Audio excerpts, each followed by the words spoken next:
You are currently the only person in this conference.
You are now unmuted.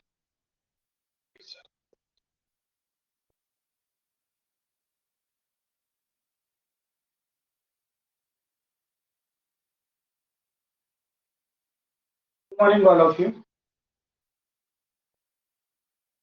જય શ્રી કૃષ્ણ. આજે આપણે એક નવા ચેપ્ટર તરફ જઈ રહ્યા છીએ જીનેટિક્સમાં, ચેપ્ટર નંબર 6. દરેક વિદ્યાર્થીએ પોતાની પાસે બુક રાખવી કે જેથી ચેપ્ટરની અંદર નાની નાની જે લાઈનો હશે, ખાસ કરીને જે જરૂરી હશે ત્યાં હું તમને કહીશ. પાંચમું ચેપ્ટરની જેમ જ છઠ્ઠું ચેપ્ટર પણ મહત્વનું છે. કે નીટની અંદર સ્વાભાવિક છે કે ભાઈ 4-5 પ્રશ્નો તો લગભગ દરેક ચેપ્ટર દીઠ આપણને જોવા મળશે, કદાચ એના કરતા વધારે પણ હોઈ શકે. તો હું માનું કે મારો અવાજ તમને ક્લિયર આવતો હશે. જો અવાજ આવતો હોય સ્પષ્ટ તો તમે ઓકે લખી શકો છો અથવા યસ જે લખો એ લખી શકો છો કે જેથી આપણે આગળનો મુદ્દો શરૂ કરીએ. ચલો, હું માનું કે દરેક વિદ્યાર્થીને અવાજ સ્પષ્ટ સંભળાતો હશે.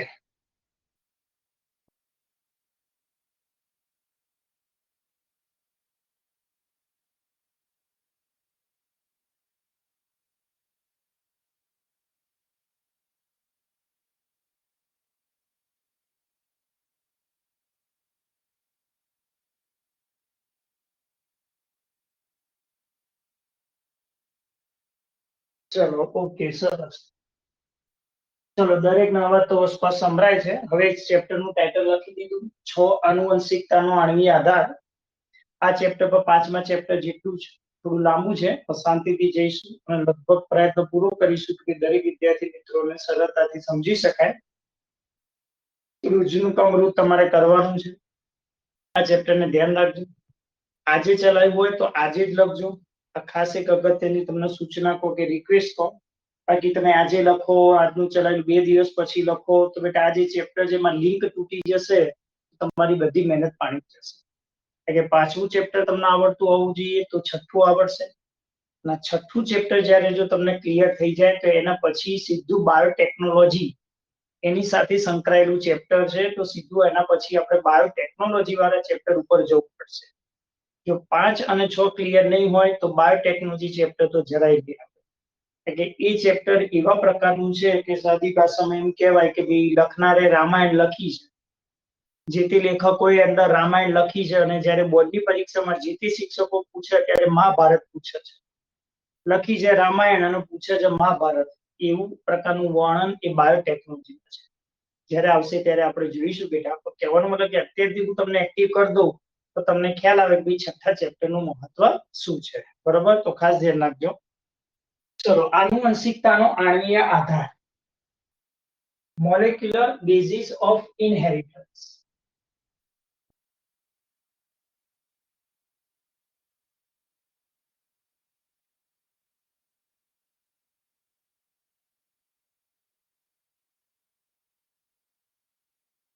Molecular basis of inheritance.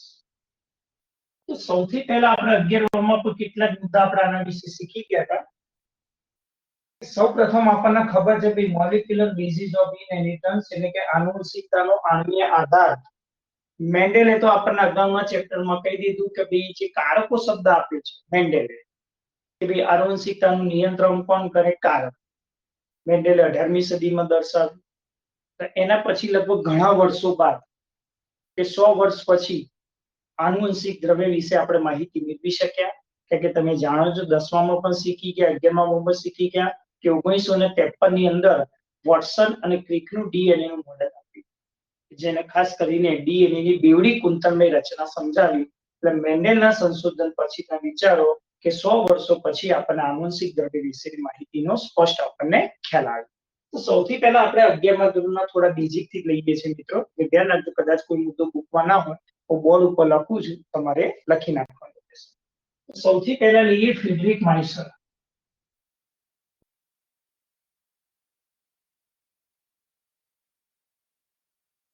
ચલો, ફ્રીડરિક માઇસર લખો કે ફ્રીડરિક માઇસર લખો. 11મા ધોરણમાં પણ શીખી ગયા હતા. ફ્રીડરિક માઇસરે ઈસવીસન 1868માં ફ્રીડરિક માઇસર નામના વૈજ્ઞાનિકે 1868 માં માનવીના શ્વેત કણોમાં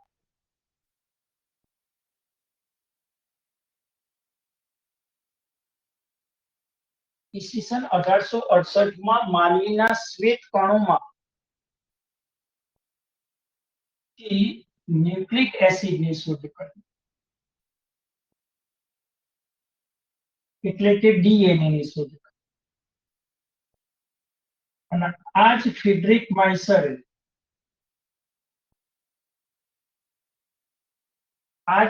માઇસરે તેને ન્યુક્લિયન નામ આપ્યું, જે આપણે 11મા ધોરણમાં શીખી ગયા. ન્યુક્લિયન. ફ્રીડરિક માઇસરે તેને ન્યુક્લિયન નામ આપ્યું.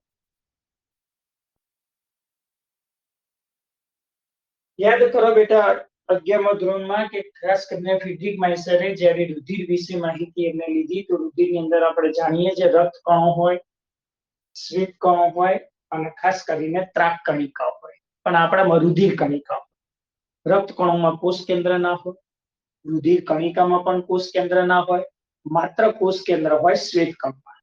એટલે ફ્રીડરિક માઇસરે શ્વેત કણોના કોષ કેન્દ્રમાંથી 11મા ધોરણનું વાક્ય યાદ કરો. ફ્રીડરિક માઇસરે શ્વેત કણોના કોષ કેન્દ્રમાંથી એક નિર્બળ એસિડિક પદાર્થ, આવો શબ્દ હતો, એક નિર્બળ એસિડિક પદાર્થની શોધ કરી અને એ એસિડિક પદાર્થને નામ શું આપ્યું હતું? ન્યુક્લિયન નામ આપ્યું હતું. અને આ ન્યુક્લિયન નામ આપ્યું હતું, એ ન્યુક્લિયન નામ આપ્યું ત્યાર પછી મહાન વૈજ્ઞાનિક રોબર્ટ આલ્ટમાન નામનો વૈજ્ઞાનિક હતો, જેને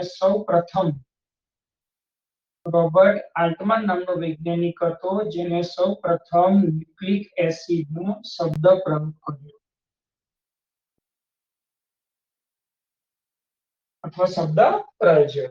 ચલો, એક આ વધારાની માહિતી જે નીટમાં પૂછી શકાય કે કયા વૈજ્ઞાનિકે સૌપ્રથમ ન્યુક્લિક એસિડના શબ્દનો પ્રયોગ કર્યો હતો? તો રોબર્ટ આલ્ટમાન. બરાબર. ચલો, ફ્રીડરિક માઇસરે 1868 માં માનવીના શ્વેત કણોના કોષ કેન્દ્રમાંથી, અહીંયા મેં લખ્યું નથી પણ સાંભળજો, શ્વેત કણોના કોષ કેન્દ્રમાંથી નિર્બળ એસિડિક પદાર્થ શોધી કાઢ્યો. એ નિર્બળ એસિડિક પદાર્થને તેને નામ શું આપ્યું હતું? ન્યુક્લિયન નામ આપ્યું હતું. અને એ ન્યુક્લિયન પરથી અહીંયા સુધી કયું ન્યુક્લિક એસિડ શબ્દનો અહીંયા પ્રયોગ કર્યો આપણને જોવા મળશે. ચલો, ત્યાર પછી આ તો આપણે માહિતી મેળવી દીધી કે ન્યુક્લિક એસિડ વિશે શબ્દ પ્રથમ કોણે પ્રયોજ્યો હતો. ત્યાર પછી આપણે જોઈ નાખીએ કે ભાઈ આનુવંશિક દ્રવ્ય.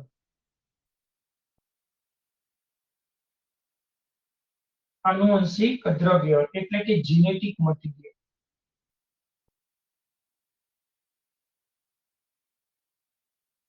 આનુવંશિક દ્રવ્ય એટલે કે જીનેટિક મટીરીયલ. 11મા ધોરણમાં શીખી ગયા કે આનુવંશિક દ્રવ્ય બે હોય, ડીએનએ અને આરએનએ. ચલો, આપણને ખબર છે ને આનુવંશિક દ્રવ્ય કયું છે? તો આનુવંશિક દ્રવ્ય એ ડીએનએ અને આરએનએ.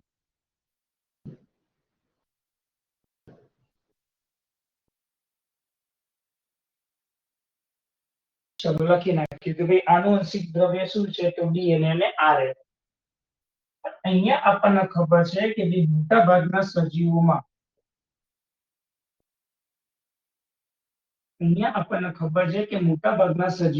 આનુવંશિક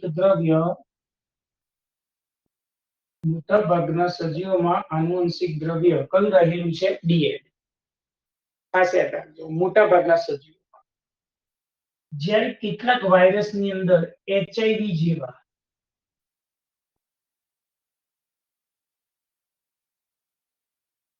ચલો લખી નાખ્યું રેટ્રોવાયરસ, આ પણ તમે શીખી ગયા.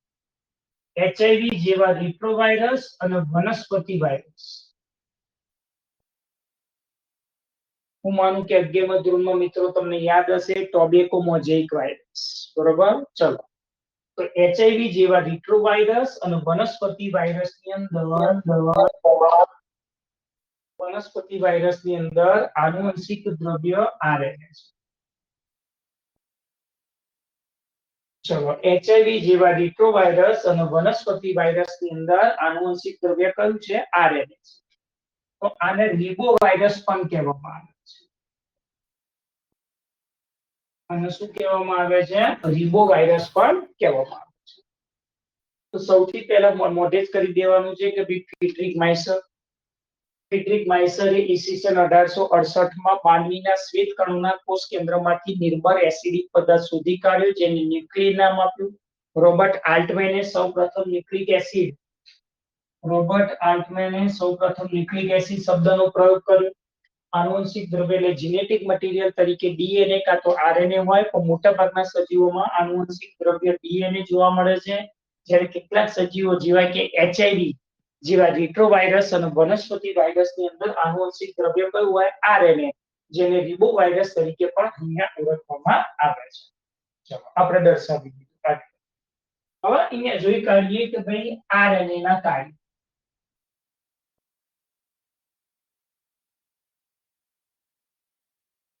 ચલો અહીંયા લખી નાખીએ આરએનએ ના કાર્યો એટલે કે ફંક્શન્સ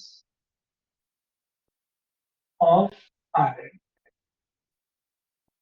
અહીંયા જે કે કેટલાક સજીવોની અંદર ખાસ કરીને આનુવંશિક દ્રવ્ય આરએનએ છે, તો આરએનએ ના શું કાર્યો છે? તો અહીંયા લખી નાખીએ કે વાયરસ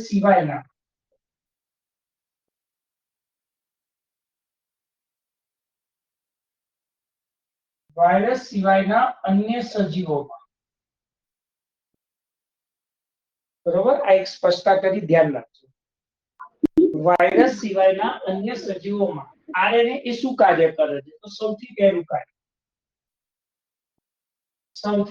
કાર્ય કે આરએનએ એ શું કરશે? તો અહીંયા હું ટૂંકમાં લખું છું. તો આરએનએ એ સંદેશાવાહક એટલે કે મેસેન્જર આરએનએ તરીકે કાર્ય કરશે. અહીંયા લખી નાખું કે જે આરએનએ છે એ આરએનએ સંદેશાવાહક તરીકે વર્તે છે. સંદેશાવાહક તરીકે કાર્ય કરે છે. ચલો લખી નાખીએ. બીજું જોવા જઈએ તો આરએનએ એ શું કાર્ય કરે છે? તો આરએનએ એ અનુકૂલકારક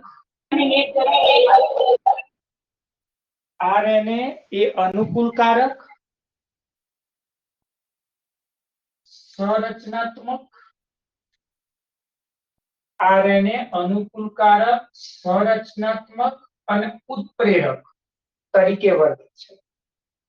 તો બુકની અંદર તમે જોતા રહેજો બેટા, એટલે જ મેં તમને કીધું બુક જોડે રાખજો. હવે એક શબ્દ ભેગો આપેલો છે, અનુકૂલકારક, સંરચનાત્મક અને ઉત્પ્રેરક તરીકે હંમેશા વર્તતું આપણને જોવા મળશે. તો અહીંયા લખ્યું છે અનુકૂલકારક, એટલે આપણને ખ્યાલ છે કે બીજી આરએનએ છે એ આરએનએ કોષ રસમાં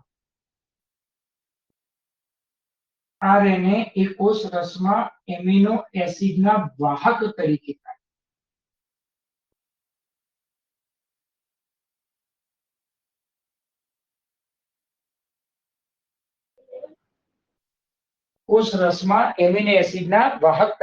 કાર્ય કરે છે. સંરચનાત્મક કેવી રીતે કાર્ય કરે છે? અહીંયા લખી નાખીએ કે સંરચનાત્મકમાં કે ભાઈ આરએનએ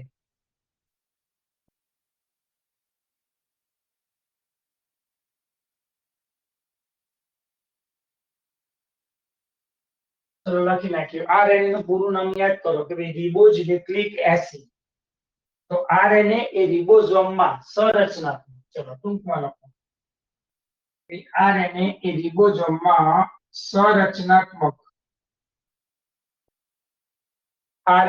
રિબોઝોમમાં સંરચનાત્મક તરીકે કાર્ય કરે છે.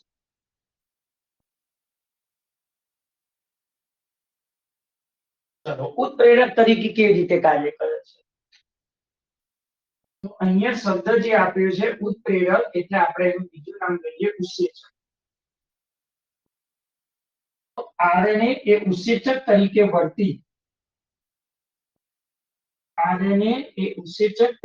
વર્તી એ પ્રોટીન સંશ્લેષણમાં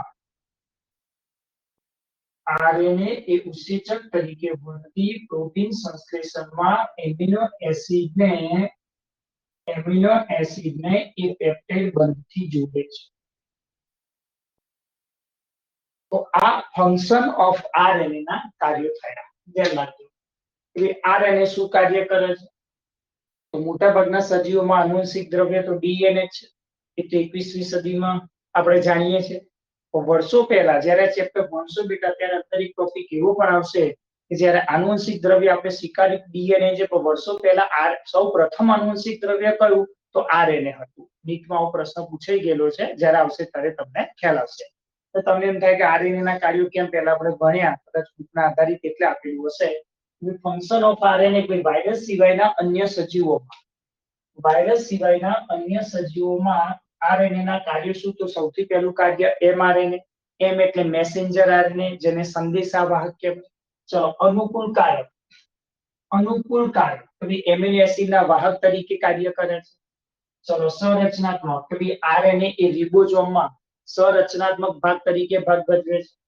તો આપણને ખબર છે કે જ્યાં રિબોઝોમમાં ભાગ ભજવે તો રિબોઝોમ શું બનાવે? તો 11મા ધોરણમાં શીખી ગયા પ્રોટીન સંશ્લેષણની પ્રક્રિયા. તો તરત જ આવી ગયું કે આરએનએ ઉત્સેચક તરીકે પણ કે પ્રોટીન સંશ્લેષણમાં એમિનો એસિડને પેપ્ટાઇડ બનતી જોડે છે. એટલે આપણે શીખી ગયા કે મોટાભાગના જે ઉત્સેચકો છે એ પ્રોટીનના બનેલા આપણને જોવા મળશે. તો અહીંયા આરએનએ એ ઉત્સેચક તરીકે વર્તી એ પ્રોટીન સંશ્લેષણમાં એમિનો એસિડને પેપ્ટાઇડ બનતી જોડતો આપણને જોવા મળશે. ચાલો, ત્યાર પછી હવે આપણે જોઈએ કે જૈવિક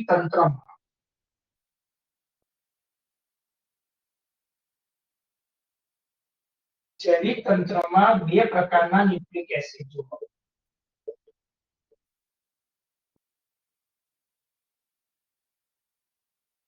જૈવિક તંત્રમાં બે પ્રકારના ન્યુક્લિક એસિડ જોવા મળે છે. એક છે ડીએનએ અને બીજું છે આરએનએ. જૈવિક તંત્રમાં બે પ્રકારના ન્યુક્લિક એસિડ જોવા મળે છે, ડીએનએ અને આરએનએ. અને ડીએનએ નું પૂરું નામ છે ડીઓક્સીરીબોન્યુક્લિક એસિડ.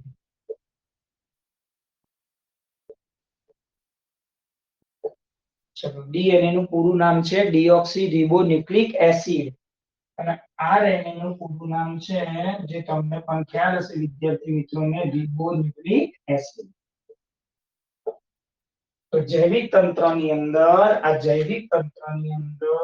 અહીંયા બે પ્રકારના ન્યુક્લિક એસિડ આપણને જોવા મળશે. એક છે ડીએનએ અને બીજું છે આરએનએ. તો હવે આપણે ડીએનએ વિશે માહિતી મેળવીશું. ચલો, એક વખત જોઈ કાઢીએ. સ્ક્રીનશોટ લેવું હોય તો પણ તમે લઈ શકો છો વિદ્યાર્થી મિત્રો. તમારો સ્ક્રીનશોટ લેવો હોય તો પણ લઈ શકો છો.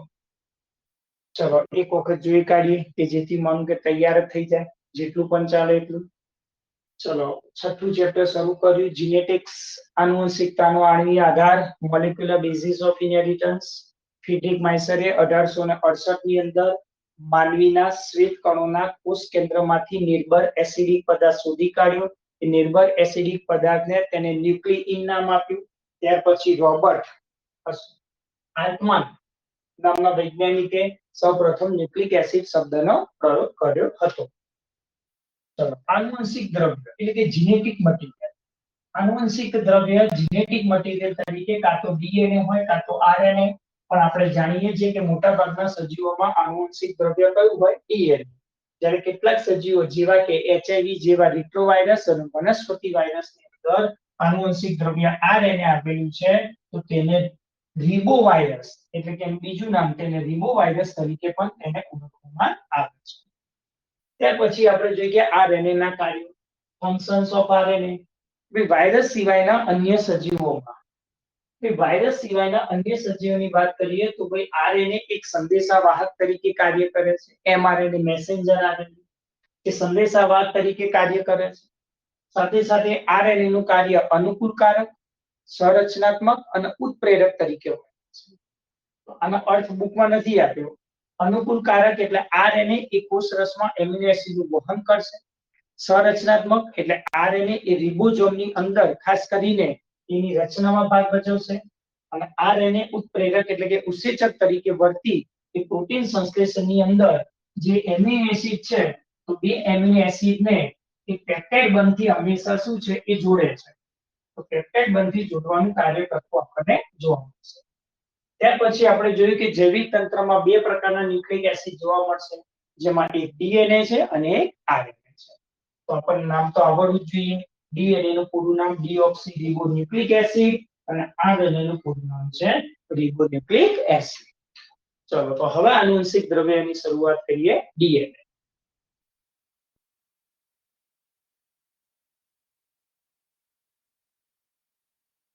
ટાઇટલ લખી નાખજો વિદ્યાર્થી મિત્રો કે ભાઈ ડીએનએ એ આનુવંશિક દ્રવ્ય હવે તમારે લખી નાખવાનું છે. ચલો હવે ડીએનએ વિશે જોઈએ. આનુવંશિક દ્રવ્ય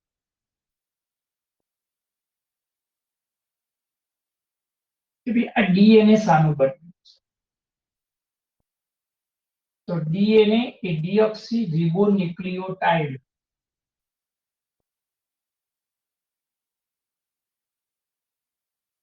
ડીએનએ એ ડીઓક્સી રિબોન્યુક્લિયોટાઇડના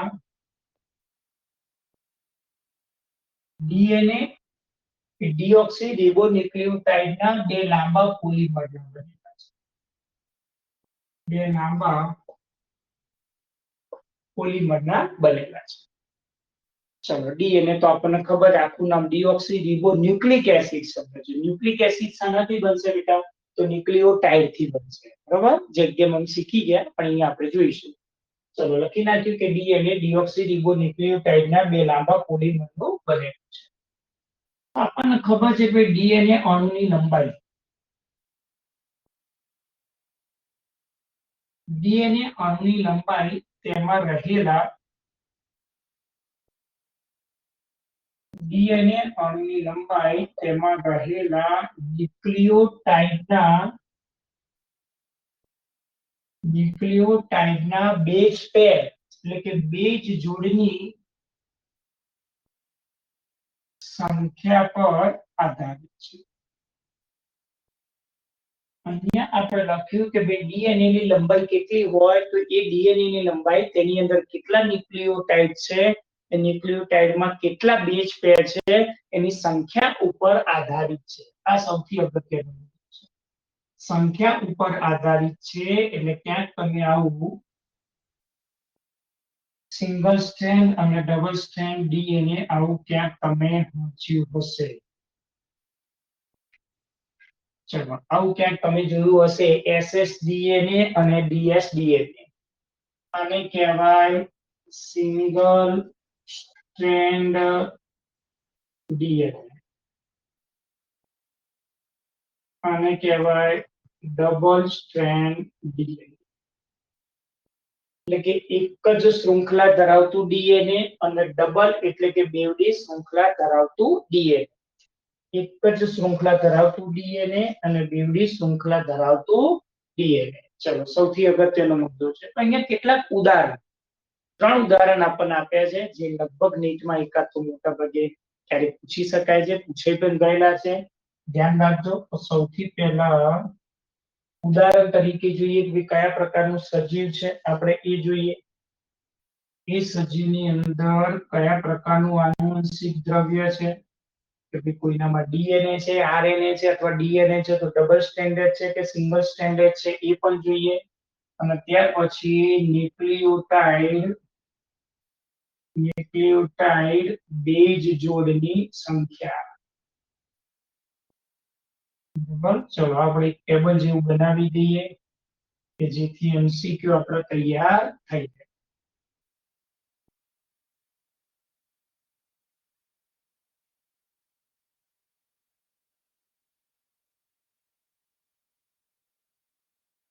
ચલો સૌથી પહેલા આપણે જોઈએ 5174. 5174 બેક્ટેરિયોફેજ. બેક્ટેરિયોફેજ શબ્દ આવે એટલે બેટા યાદ રાખજો, એ વાયરસ કહેવાય. બરાબર, એ શું કહેવાય? વાયરસ કહેવાય. અને આ છે એ સિંગલ સ્ટ્રેન્ડ ડીએનએ. આ છે એ સિંગલ સ્ટ્રેન્ડ ડીએનએ. બરાબર, અને આનું ડીએનએ કેવું હોય? તો રેખીય હોય. તમારી બુકમાં બધું નથી આપ્યું. કેવી રીતે આંકડાની સંખ્યા જે હું શીખવાડું છું. પહેલા ઉદાહરણ જોઈએ. ચલો બીજું છે લેમ્બડા. એની સંજ્ઞા છે તો લેમ્બડા બેક્ટેરિયોફેજ. અને આ છે ડબલ સ્ટ્રેન્ડેડ ડીએનએ અને આનું પણ જે ડીએનએ હશે એ પણ આપણને રેખીય અહીંયા આપણને જોવા મળશે. ત્યાર પછી છે ઇસ્ચેરિશિયા કોલાઈ, આ બેક્ટેરિયા છે ઇસ્ચેરિશિયા કોલાઈ. ત્યાર પછી આપણા ચોથું ઉદાહરણ એ આપણું પોતાનું ઉદાહરણ છે માનવ. તો અહીંયા માનવ જીનોમ શબ્દ વાપરીએ, કારણ કે બુક ની અંદર બેટા બરોબર જોજો, એ ક્લિયર લખ્યું છે માનવની અંદર એકકીય ડીએનએ એન, આપણે 2n સજીવ છીએ પણ n નું મૂલ્ય આપ્યું છે, એટલે ધ્યાન રાખજો નીચની અંદર, બરોબર. હાઇલાઇટ કર્યું હોય તો કરી નાખજો, બરોબર.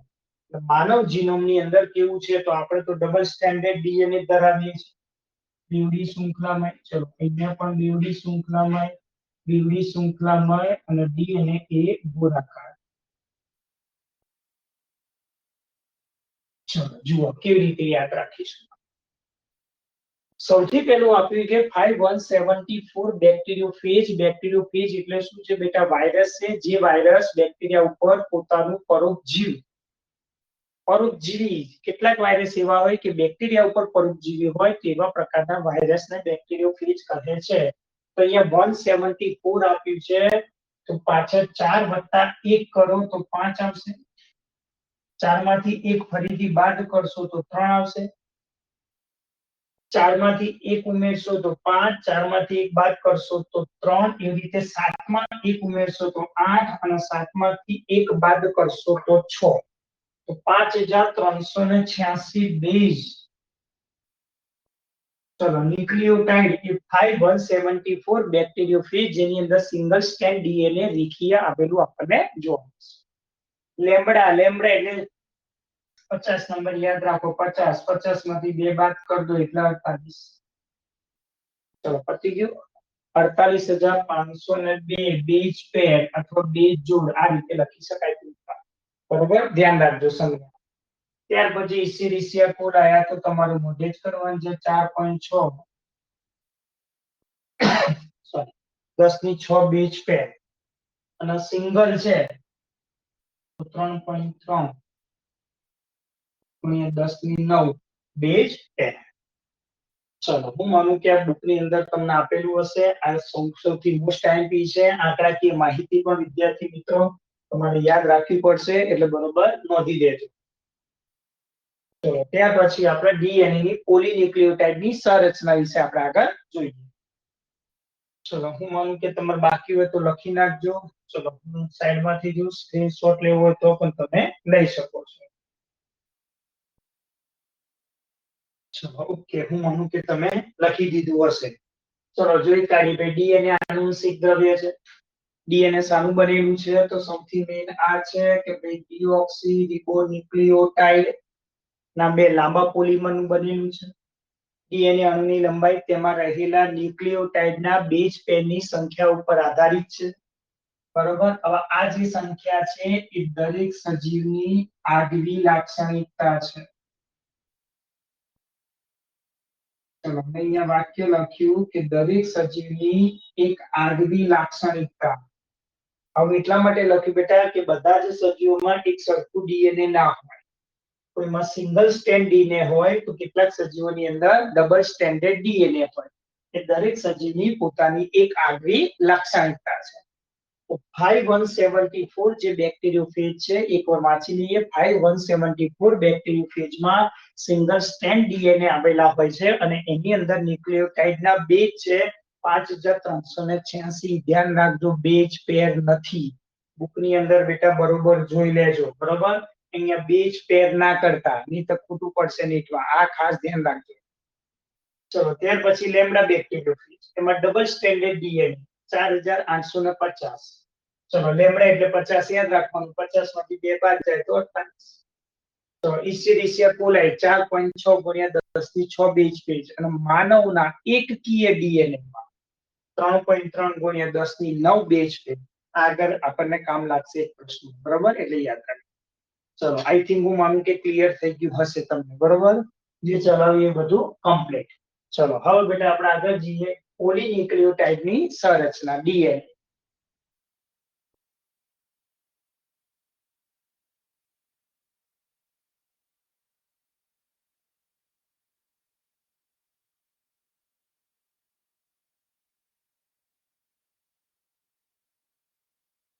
ચલો જોઈ કાઢીએ કે ભાઈ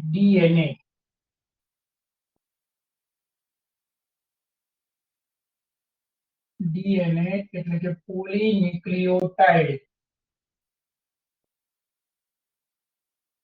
ડીએનએ ની સંરચના પોલીન્યુક્લિયોટાઇડ બરાબર ખાસ કરીને ધ્યાન રાખજો સંરચના તો આપણને ખબર છે કે ભાઈ જે આનુવંશિક દ્રવ્ય છે એ આનુવંશિક દ્રવ્ય એ ડીએનએ કે આરએનએ નું બનેલું છે આનુવંશિક દ્રવ્ય એ ડીએનએ કે આરએનએ નું બનેલું છે અહીંયા આપણે કીધા આ પોલીન્યુક્લિયોટાઇડ તો આપણે જોઈશું કે આ ન્યુક્લિયોટાઇડ એ મુખ્યત્વે 3 ઘટકોનું બનેલું છે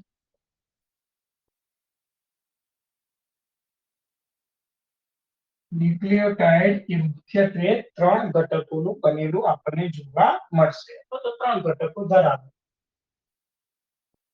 પહેલા નંબરનો ઘટક છે નાઇટ્રોજન બેઝ બીજા નંબરનો ઘટક છે પેન્ટોઝ શર્કરા અને ત્રીજો ફોસ્ફેટ 11મા ધોરણની અંદર આ બધું જ મેં ચલાવ્યું છે અને તમે લખાયું પણ છે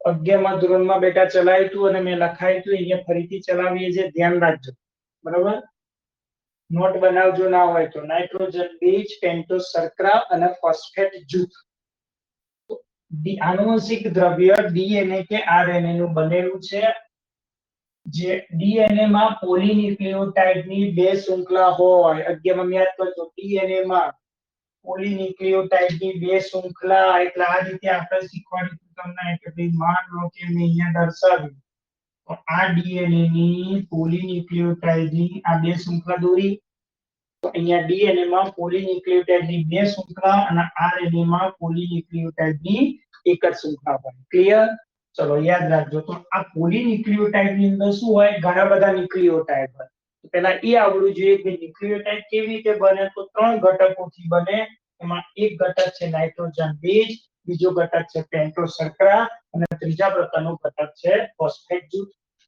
તો સૌથી પહેલા આપણે લઈ લઈએ નાઇટ્રોજન બેઝ ચલો ક્લિયર તો સૌથી પહેલું ટાઇટલ લખું છું નાઇટ્રોજન બેઝ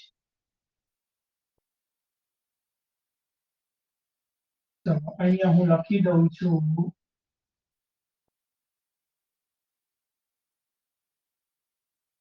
ચલો મેં લખી નાખ્યું કે ભાઈ સૌથી પહેલું આપણે શીખવાનું છે કે ભાઈ નાઇટ્રોજન બેઝ और સીધું લઈએ ભાઈ નાઇટ્રોજન બેઝ બે પ્રકારના નાઇટ્રોજન બેઝ બે પ્રકારના નાઇટ્રોજન બેઝ બે પ્રકારના છે એક પ્યુરિન બેઝ અને બીજો દર્શાવ્યો છે પિરિમિડિન બેઝ ચલો નાઇટ્રોજન બેઝ કેટલા પ્રકારના બે પ્યુરિન ને પિરિમિડિન પહેલા આપણે પ્યુરિન બેઝ વિશે શીખી નાખીએ બરાબર ચલો અહીંયા લખી નાખીએ ટાઇટલ કે ભાઈ પ્યુરિન બેઝ સૌથી પહેલા પ્યુરિન બેઝ છે તો મેં તમને 11મા ધોરણની અંદર એક સૂત્ર આપ્યું હતું એ સૂત્ર હતું બેટા 254 નંબર યાદ રાખજો 254 નંબર મેં તમને આવું એક 11મા ધોરણની અંદર સૂત્ર આપ્યું હતું તો 254 નંબર એ શું કહે છે 254 નંબર એટલે કે 2 રિંગ હોય 5 કાર્બન હોય અને 4 નાઇટ્રોજન આના આધારે આપણે જોઈએ કે ભાઈ પ્યુરિન બેઝ કેવા પ્રકારનું આપણને જોવા મળશે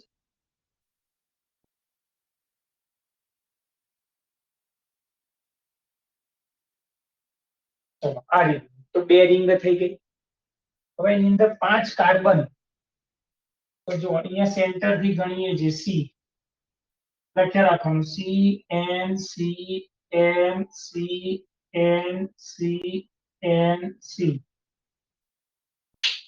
આ રીતે C N C N C N C N C તો તમે જોજો એની અંદર 5 કાર્બન અને 4 નાઇટ્રોજન થઈ ગયા છે તો માનું કે તમને આ પહેલા દોરતા આવડવું જોઈએ પ્યુરિન બેઝ. ચલો આ તમને આવડી બરાબર. પણ આની અંદર આપણે જોઈએ તો ભાઈ હવે આપણે આ પ્યુરિન બેઝ આપણને ખબર છે ભાઈ કયા છે એડિનિન અને ગ્વાનિન એ બે પ્યુરિન બેઝ છે. તો આ પ્યુરિન બેઝ શું છે તો એની અંદર જુઓ તો 9 પરમાણુ વાળી કેમિસ્ટ્રીના સંદર્ભમાં તમે જુઓ તો 9 પરમાણુ વાળી એ બે વિષમ ચક્રીય 9 પરમાણુ ધરાવતી બે વિષમ ચક્રીય એ રિંગ છે. તો તમે જો 5 કાર્બન અને 4 નાઇટ્રોજન એટલે 5 ને 4 9 થઈ ગયા. તો 9 પરમાણુ વાળી બે વિષમ ચક્રીય રિંગ એટલે કે હેટ્રોસાયક્લિક રિંગ તરીકે આપણને જોવા મળશે. પણ આની અંદર હું અહીંયા નંબર લખું છું 1 3 7 અને 9. તો એ કઈ રીતે તો અહીંયા હું નંબર લખું છું 1 3 7 અને 9. હું હમણાં આપું છું 1 3 7 અને 9 માં સ્થાને નાઇટ્રોજનના પરમાણુ. આ સ્થાન ઉપર શું હોય નાઇટ્રોજનના પરમાણુ. તો આ 1 નંબર છે. તો આ 1 આ 2 આ 3 બરોબર સમજો 1 2 3 પછી અહીંયા આવે 4 5 આ 6 પછી અહીંયા કૂદકો મારીએ 7 8 અને 9. ચાલો આ દર્શાવે.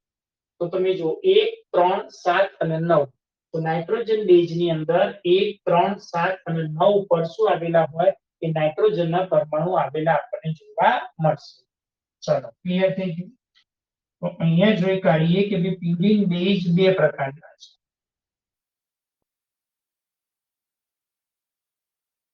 ચલો 11માં જે મિત્રો ના શીખ્યા હોય એના આવડી જશે બરોબર ધ્યાન આપજો.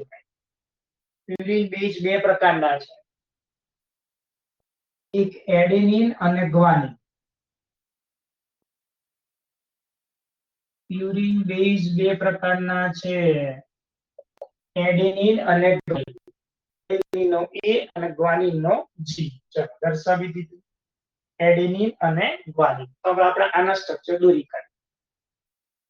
હવે આપણે એના સ્ટ્રક્ચર દોરી કાઢીએ તો સૌથી પહેલા એડેનિન. એડેનિન એટલે એ અને બીજું દર્શાવી દઈએ ગ્વાનિન. ગ્વાનિન એટલે જી. બરોબર. બે ભેગા ના કરી દે તો આની તો ઈઝી થઈ જાય. હા ચલો એડેનિન પહેલું આપણો નિયમ 254 નંબર દોરવાનો. 254 નંબર આ એક જ સૂત્ર આપ્યું 254 માં આ બે રિંગ દોરવાની. બંને બેન્ઝીન દોરવાની જોજો બરોબર. ચલો દોરી કાઢી. હવે એની ઉપર તમારે કાર્બન નાઇટ્રોજન લખી દેવાનું. તો અહીંયા carbon nitrogen carbon nitrogen carbon nitrogen carbon nitrogen અને કાર્બન. તમે જોશો તો એની અંદર 5 કાર્બન અને 4 નાઇટ્રોજન. ચલો આવું દોરતા તો તમને આવડશે. હવે જ્યારે એડેનિન દોરવું હોય ત્યારે હંમેશા એક લેમ્બડા શબ્દ યાદ રાખવાનો કે અહીંયાથી આમ આ રીતે હું આમ દોરીશ કે અહીંયાથી એક આ ડબલ બોન્ડ આવે. ચલો અહીંયા ડબલ બોન્ડ આવે, અહીંયા ડબલ બોન્ડ આવે, અહીંયા પણ ડબલ બોન્ડ આવે. તો તમે જો મેં આમ લેમ્બડા આમ બતાવ્યું સૂત્ર પ્રમાણે. બરાબર. આ મારી રીતે મેં દર્શાવ્યું. તમે કેમિસ્ટ્રીના નિયમ પ્રમાણે તમે દોરી શકો છો. તો જો મેં સીધી લીટી આવી આ સીધી લીટી થઈ ગઈ અને અહીંથી મેં આમ વાય બારી દીધો. આ યાદ રાખવાનું સિમ્પલ. ચલો આ દર્શાવી દીધું.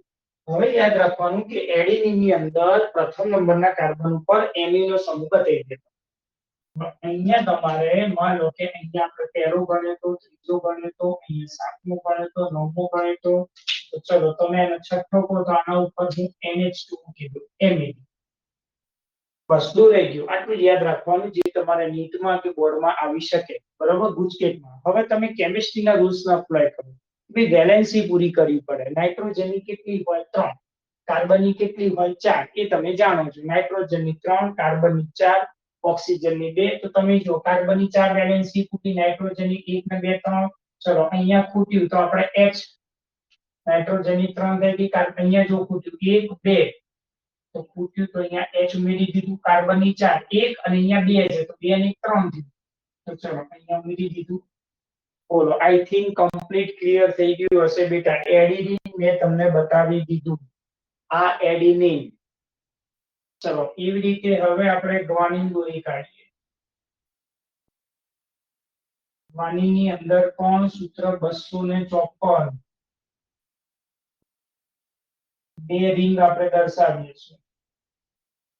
બે રિંગ આપણે દર્શાવીએ છીએ એમાં carbon nitrogen carbon nitrogen carbon nitrogen carbon nitrogen ને કાર્બન. થઈ ગયું. ચલો એની અંદર બંધ બતાવશો તો સીધું જ ખાલી દોરવાનું, સીધી જ લાઈન. મને કે ઓમ સ્કેચ પેન મૂકી દઉં તો આમ સીધી આવે કે ના આવે, બસ આટલું યાદ રાખવાનું. પેલા શું કર્યું, અહીંથી વાળી દીધું. ચલો આની અંદર જોઈએ તો આપણે શું ઉમેરીશું, તો અહીંયા તમને ખબર છે પહેલો કાર્બન હતો, ત્રીજો હતો, સાતમો હતો અને નવમો હતો. તો અહીંયા આવશે ઓક્સી અને અહીંયા આવશે NH2. બરોબર, આ ગ્વાનીન આપણે દર્શાવ્યું. ચલો આ ગ્વાનીન દર્શાવ્યું. તમે અહીંયા પેર બીજો ગણો તો બીજા ઉપર એલ્યુમિનિયમ, છઠ્ઠા ઉપર ઓક્સી સમૂહ ઉમેર્યો. હવે બેલેન્સી પૂરી કરો તો અહીંયા 1 2 તો ખૂટ્યું તો આપણે H ઉમેરવાનું. ચલો અહીંયા 4 થઈ ગયા, અહીંયા 4 થઈ ગયા, અહીંયા 3 થઈ ગયા, અહીંયા 4, અહીંયા ખૂટ્યું તો આપણે ઉમેરીશું H.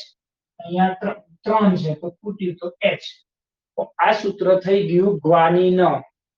ચલો આઈ થિંક હું માનું કે તમારે ક્લિયર થઈ ગયું હોવું જોઈએ. બરોબર, ચલો યાદ રાખજો, પ્યુરિન નાઇટ્રોજન બેઝ ની અંદર પહેલો ક્રમ, ત્રીજો ક્રમ, સાતમો ક્રમ અને નવમા નંબરના ક્રમમાં નાઇટ્રોજનના પરમાણુ હંમેશા આવેલા આપણને જોવા મળશે.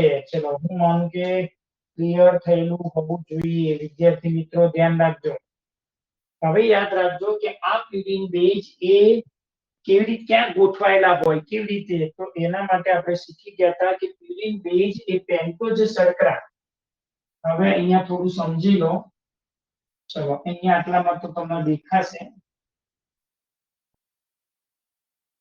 હું માનું કે સ્ક્રીનમાં તમને દેખાય જ છે. એટલે આ પેન્ટોઝ શર્કરા છે. આનું પહેલું કાર્બન, બીજો કાર્બન, ત્રીજો કાર્બન, ચોથો કાર્બન અને આ પાંચમો કાર્બન.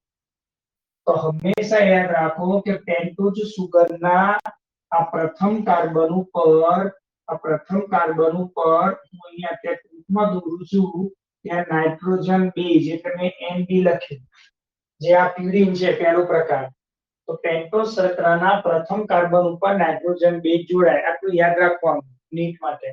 અને એ જોડાય તો અહીંયા બંધ બને તો એને કહેવાય N ગ્લાયકોસિલિક બંધ.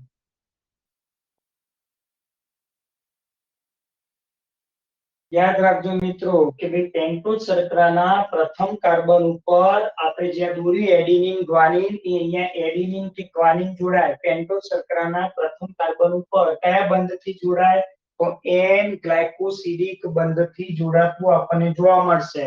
માન લો કે મેં આ જોડી કાઢ્યું તો હવે શું થયું કે પેન્ટોઝ શર્કરાને નાઇટ્રોજન લઈ જાય ગયો તો હવે આને કહેવાય ન્યુક્લિયોસાઇડ. આના કયો શબ્દ કહેવાય, ન્યુક્લિયોસાઇડ. ચલો ક્લિયર થઈ ગયું. બરોબર, આ એક મુદ્દો તમને આવડવો જોઈએ. તો આ થયું પ્યુરિન બેઝ. ચલો એવી રીતે આપણે શીખી લઈએ હવે પિરિમિડિન બેઝ. ચલો એના પછી ચલો દોરાઈ ગયું હોય વિદ્યાર્થી મિત્રો તો ઝડપથી દોરી કાઢો, કાં તો સ્ક્રીનશોટ લઈ લો ઝડપથી, પછી આગળ. ચલો હું માનું કે દોરાઈ ગયું હશે તો હવે આપણે આગળ. તો હવે આપણો બીજો મુદ્દો છે પિરિમિડિન બેઝ. ચલો આ તો પ્યુરિન હતું.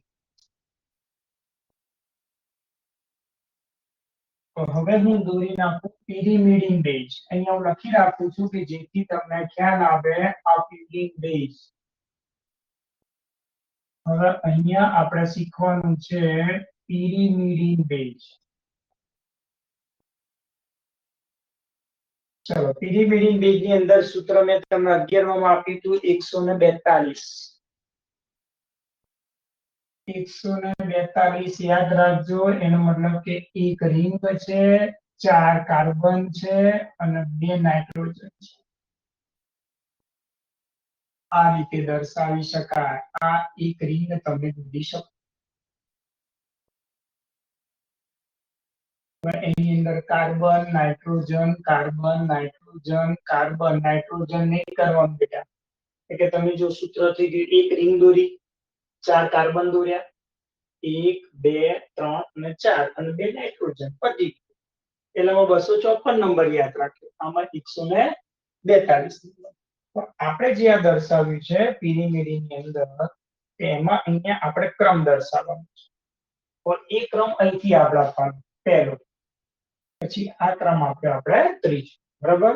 અહીંયા શું થયું કે પહેલા અને ત્રીજા નંબરના સ્થાને શું જોડ્યા? નાઇટ્રોજનના પરમાણુ. ચલો ક્લિયર થઈ ગયું. તો આ તમને આવડ્યું છે. બીજા કેટલા પરમાણુ ટોટલ છે? તો અહીંયા જુઓ 1 2 3 4 5 6. તો પેલાની જેમ લખીએ કે ભાઈ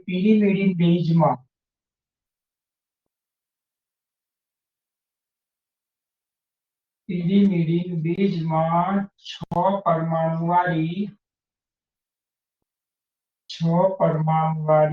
એક ષટકોણીય રિંગ અથવા તો રચના, શબ્દ તમે લખી શકો, રિંગ લખીએ છીએ, ષટકોણીય રિંગ હોય છે.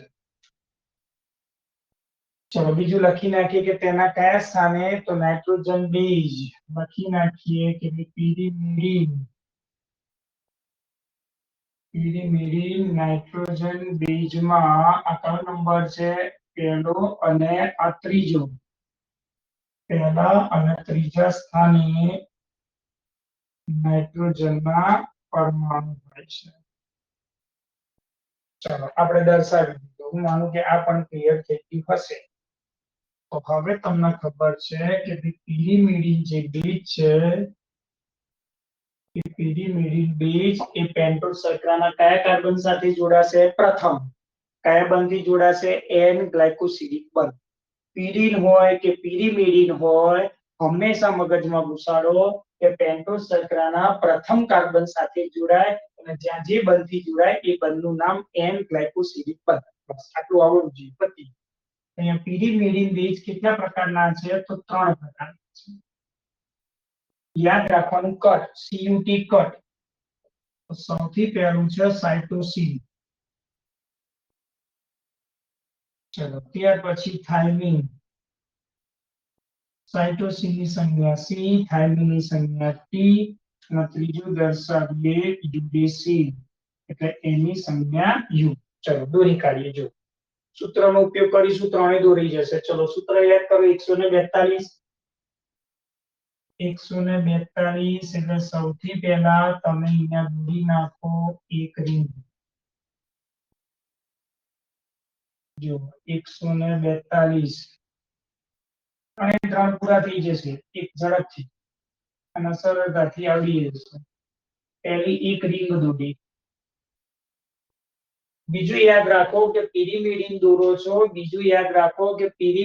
દોરો છો, બેટા, એટલે સ્વાભાવિક વસ્તુ છે કે ભાઈ અહીંયા તમારે પિરિમિડિન બેઝ દોરો છો એટલે અહીંયા તમારે એક બંધ તો આવશે જ. આ યાદ રાખવાનું. ઓકે, સાઇટોસિન આવે તો અહીંયા 2 દ્વિબંધ. આટલું ખાસ યાદ રાખવું પડે તમારે. બરોબર? ચલો બાકી હતું એનું એ જ. અહીંથી લખો C N C N C C, carbon nitrogen carbon nitrogen carbon carbon. અને જો બધામાં same carbon nitrogen carbon nitrogen carbon carbon. ચલો પતી ગયું. જો એક આપણે 3 શિકાર થઈ ગયા ઝડપથી. તો આપણે શું યાદ રાખવાનું? તો આના કરતા ઊંધું, આ ગ્વાનિન હોય એના કરતા ઊંધું ઉપર ઓક્સી બદલી નાખવાનું, બીજું કશું નહીં કરવાનું. તો અહીંયા હું લખી નાખું ઉપર, અહીંયા NH2 કરી દઉં અને અહીંયા એનું ઓક્સીજન. જો મેં ક્રમ બદલ્યો. બરાબર? ચલો ત્યાર પછી થાઇમિન.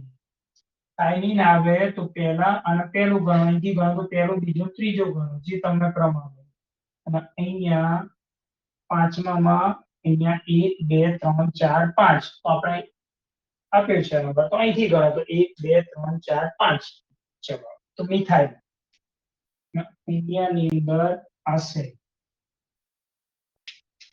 ચલો દોરાઈ ગયું વિદ્યાર્થી મિત્રો. જુઓ કેવી રીતે ના ખેલાવ તો સમજાવ. પહેલું બરોબર જો અહીંયા મેં દોરી કાઢ્યું સાઇટોસિન. સાઇટોસિન આવે તો અહીંયા હું પહેલો નંબર આપું મારી રીતે, તો 1 2 3 કેમ કહેવાય? 1 એમિનો 3 ઓક્સી. 1 એમિનો 3 ઓક્સી અને જ્યાં જરૂર પડે ત્યાં વેલેન્સી પૂરી કરો. અહીંયા ખૂટ્યું તો H ઉમેરી દો, અહીંયા H ઉમેરી દો, અહીંયા H ઉમેરી દો. ચલો થાઇમિન અહીંયા પહેલો નંબર આપું તો પહેલો, બીજો, ત્રીજો 1 3 ડાયઓક્સી. અહીંયા 1 એમિનો 3 ઓક્સી, 1 3 ડાયઓક્સી. તમે જ્યાંથી નંબર આપો એ પ્રમાણે મોઢે કરવાનું, તમને જેમ ફાવે. અહીંયા વેલેન્સી પૂરી કરવા માટે H ઉમેરી, વેલેન્સી પૂરી કરવા માટે આપણે H ઉમેરી. ચલો સેમ સિચ્યુએશન અહીંયા 1 ઓક્સી, પણ યાદ રાખજો આ જ નીચમાં પૂછાઈ ગયું. કેમ કે થાઇમિન નું બીજું નામ છે. તમે જો આના પર પહેલો નંબર આપે તો 1 2 3 4 5 તો પાંચમો નંબર થયો. તો પાંચમા નંબર ઉપર તમે શું ઉમેર્યું? CH3 ઉમેરી દીધું. CH3 એટલે મિથાઇલ થઈ ગયું. તો આને કહેવાય 5 મિથાઇલ. શબ્દ જોવાનું, આનું નામ છે 5 મિથાઇલ યુરેસિન. સૌથી મેઇન નીટમાં પૂછાઈ ગયું 5 મિથાઇલ યુરેસિલ. તમે જો બેટા થાઇમિન ની લખ્યું યુરેસિલ, કેમ કે યુરેસિલ નું જે સ્ટ્રક્ચર છે એ યુરેસિલ નું સ્ટ્રક્ચર બરોબર સરખાવો. બંને સ્ટ્રક્ચર સરખાવશો તો અહીંયા પાંચમા કાર્બન ઉપર તમે CH3 જો જોડી દેશો, યુરેસિલના પાંચમા કાર્બન ઉપર CH3 જોડી દેશો તો શું બની જશે બેટા? થાઇમિન બની જાય કે ના બની જાય? ચલો ક્લિયર. એટલે આ નીટમાં પૂછાઈ ગયું. હવે થાઇમિન નું બીજું નામ કયું? 5 મિથાઇલ યુરેસિલ. હવે તમે થાઇમિન ને યુરેસિલ અહીંયા જો એના પ્રકાર કેટલા? 3. Cytosine, thiamine, uracil. એટલે તમે નીટ આવે એટલે તમે થાઇમિન યુરેસિલ એક સરખું માનો જ નહીં. હા, એટલે બરોબર યાદ રાખજો. થાઇમિન નું જ બીજું નામ છે 5 મિથાઇલ યુરેસિલ. ચલો હું માનું તો તમને ક્લિયર થઈ ગયું હશે. બરોબર. એક પ્યુરિક અને પ્યુરિમિડિન બીજના સ્ટ્રક્ચર. તો પહેલો ઘટક હતો નાઇટ્રોજન બેઝ. ચલો દોરી ખાઓ.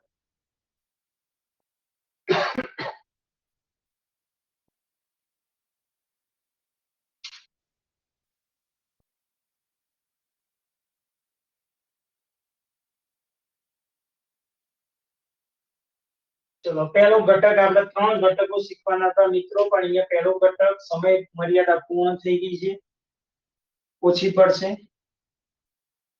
તો સ્વાભાવિક વસ્તુ છે કે તમારું નેક્સ્ટ લેક્ચર હશે.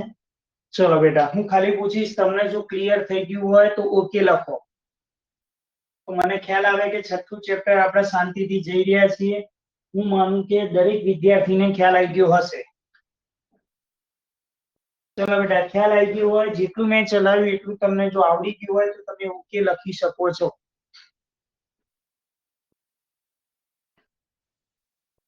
બરોબર.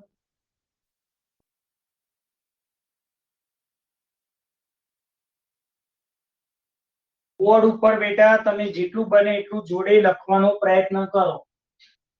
કારણ કે પીડીએફ ની અંદર શું છે કે ઘણા વિદ્યાર્થી વાલીઓ સાથે ચર્ચા થાય છે. બાળકો ઘણી વખત ઓનલાઈન સેશન ચાલુ કરે છે, કોઈ કામ હોય તો બહાર જતા રહે, ફરતા રહે, આમથી આમ ફરતા રહે છે. એમને એક જ મગજમાં ઘૂસી ગયું સાહેબ પીડીએફ આપશે, રેકોર્ડિંગ છે, એટલે આપણે કોઈ ટેન્શન નહીં. બેટા ભણવું હોય તો બજારની અંદર અસંખ્ય ચોપડીઓ છે, જાતે વાંચીને પણ ભણી શકો છો. તો મહત્વનું એ છે કે ભાઈ અંદર શું આપ્યું છે, કેવી રીતે છે એ શીખવાડવા માટે હંમેશા માર્ગદર્શકની જરૂર પડે. જરૂર પડશે તો પીડીએફ પણ હું તમને આપીશ. તો હું એવું ઈચ્છું કે ભાઈ બધું પીડીએફ ઉપર આધારિત ન રાખતા બોર્ડ ઉપરથી પણ તમે ઉતારવાનું રાખો, જેથી તમારી પ્રેક્ટિસ રહે. તમે લખવાનું પણ નોટ પણ બનાવી રાખો. મેં પહેલા જ કીધું બહુ અગત્યનું છે આ ચેપ્ટર નીટ માટે. તમે વ્યવસ્થિત લખશો તો સ્વાભાવિક છે કે એ નોટ કદાચ કોઈ પછીના વિદ્યાર્થી માટે, કાં તો તમે કોઈ પડોશી કે કોઈ અન્ય તમારા સગા સંબંધીને પણ તમે મટીરિયલ આપી શકો છો, જેથી એમને પણ મદદરૂપ થઈ શકાય. બેટા આપણે અન્યને પણ મદદરૂપ થઈ શકીએ.